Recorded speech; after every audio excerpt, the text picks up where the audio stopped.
Good morning.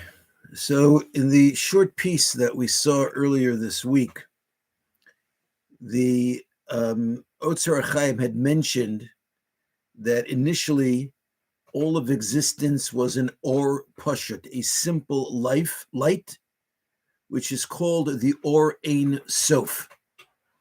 Now, in English, that's usually translated as the infinite light. I have a belief that oftentimes when we try to translate words and phrases into other languages, in this case, we're talking about English, they lose some of their meaning because terms in one language usually don't have the same precise meaning in another language. And therefore, moving forward, rather than translating or sof over and over, Ein Sof, over and over again as infinite light, I'm going to be referring to it as Ein Sof. And we're now going to see from the Biyam Darkecha what is the meaning and understanding of this concept of Or Ein Sof. Vine Or Hamatzil Nikra Or Ein Sof. The light of the emanator is referred to as the Or Ein Sof. Bichlal, because Shehu Or She'ein Lo Shum Sofios V'Hagbala V'Tzimtzum. It is light that has no end, no delineation, and no constriction. Ki ha'or ein sof hu etzem kol hametzius. Because this or ein sof, this infinite light, is the essence of the entirety of existence. Ve'ein davar chutz mimenu, and there is nothing other than it. Umemela, consequently, lo shayich bo sof ugvul.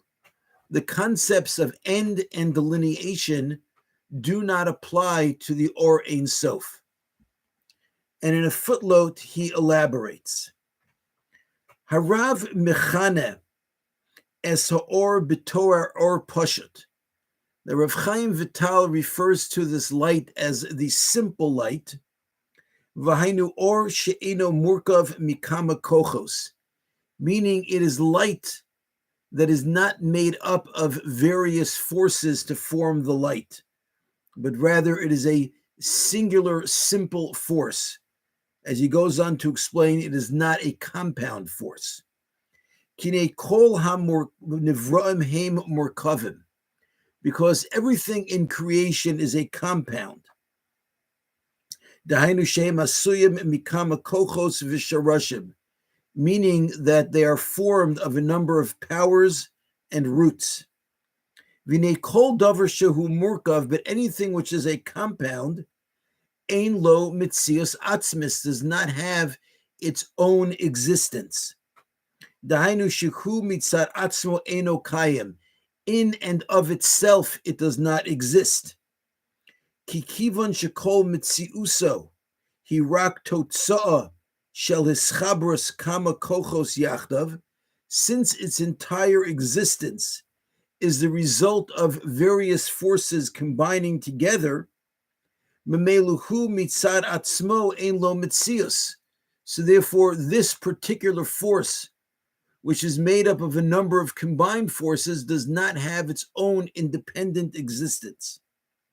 Sharei mitziuso hirak haeskalus shel kulam yachad, because its existence is only the revelation of all of these disparate forces coming together. Okay, just to use as a mushal, a cake, right? A cake does not have an independent existence. It's the flour, the water, the sugar, and all the other things, ingredients that you put into the cake create a cake. So cake has no independent existence.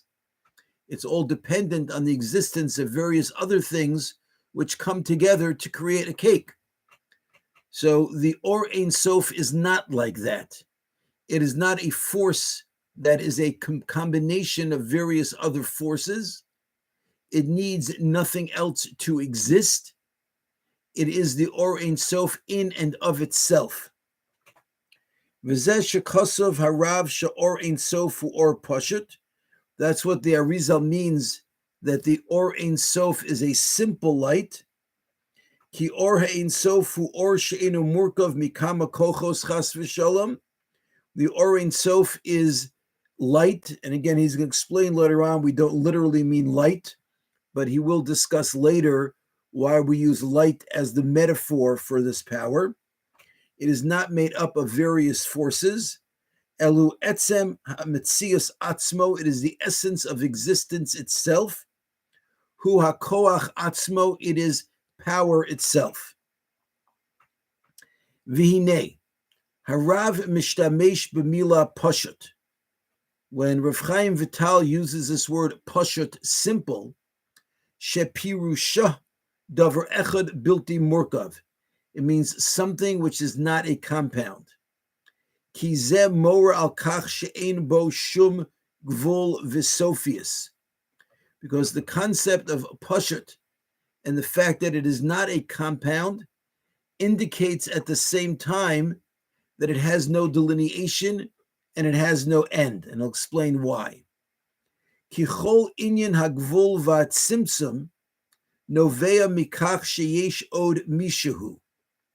The entire concept of constriction, which means leaving space for something else, or delineation, which means you go up to here and not further, all of that flows from the fact that there is something else. So if there is one thing and then another thing, so in order to define where the one thing is, we define it in contrast to where the other thing is. That's why there's a constriction. The one thing can't be taking up all the space because there's something else. The one thing can't be over here because something else is occupying that space. Lahagdir ma'ani umahu. Normally we need ideas in order to delineate what am I, what is he. Aval biyachas le'Ein Sof, but when we're discussing the concept of the Ein Sof, Ein shum mitzias nosefes mi bil'adav yisparach. There is no other existence of which to speak about besides Hashem. Umemela lo shaykh bo shum gvul. So the entire idea of a delineation is not applicable. Ki ein mi uma sheyagbil oso. There is no one and no thing that can delineate the Or Ein Sof. Nothing can say v'yomrad potia. Nothing can say to you go until here and not further. Avla kol ze rak hu, but everything is he. Ki hu hametzias hapshuta, because he is the simple existence.